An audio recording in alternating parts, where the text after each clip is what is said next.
In the power room, we're going to be talking about how one of the key ingredients inside of ReadyWith help inspire the flame arrestor, which, as we all know, is located on almost every stationary flooded wet lead-acid battery out there. Stay tuned. We'll show you how that happened. Hello and welcome to moreu.com. Today we're going to go take a look at the website at www.moreu.com. This will open up the main page that you see on your screen. From here, please click on Content Management Systems. Content Management System allows end users, customers, vendors, employees all to come to one centralized location, and they can review the information, add information, edit the information, or delete. And all that's required is a very simple web browser and conductivity to the internet. You do not require any type of special software. You do not require any type of special computer. You do not even require a web administrator once the content management system is originally built. The pricing on these packages start as low as $3.99, and this will provide you up to 8 pages of content. Welcome back. And as we mentioned today on In the Power Room, we're going to be talking about how ReadyWith and one of its key ingredients help inspire the flame arrestor. The time frame is 1800. The voltaic pile has just been introduced to the world, and for the first time ever, the scientific community is able to have a reliable energy source for experimentation. One of the people that was able to harness this experimentation or this new technology was Sir Humphry Davy. Sir Humphry Davy started performing electrolysis experiments early on and helped uncover some of the early earth alkaline metals as well as iodine, and he also performed some of the early experimentation on chlorine. But one of his biggest discoveries came between 1805 and 1810.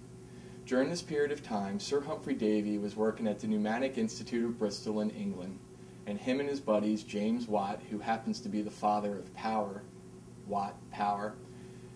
were working on nitrous oxide gas for the sedation of patients in dentistry. They were working on a new sedation that would allow people to maintain consciousness but without feeling any pain. So from 1805 to 1810, he presented all of his lecture data to the community, and the lectures were very well received. It was about a 50% ladies, 50% men.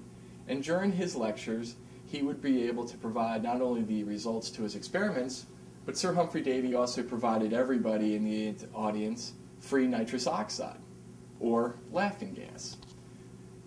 And over time, this became very, very popular with the upper echelons inside of England, and it became all the rage, for the nitrous oxide parties were very big at the turn of the century.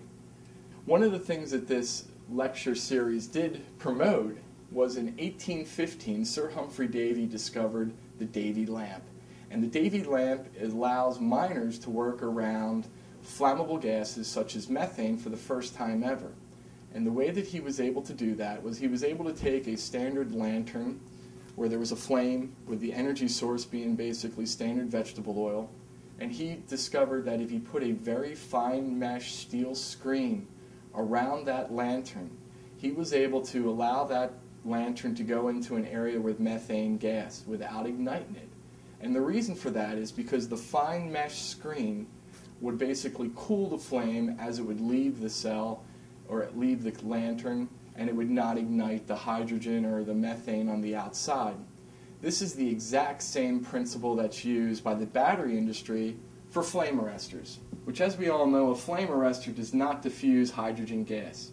No, what a flame arrestor will do is a flame arrestor will make sure that the hydrogen gas that's located inside the cell, which is at a very high explosive level, does not allow any flames to propagate inside the cell.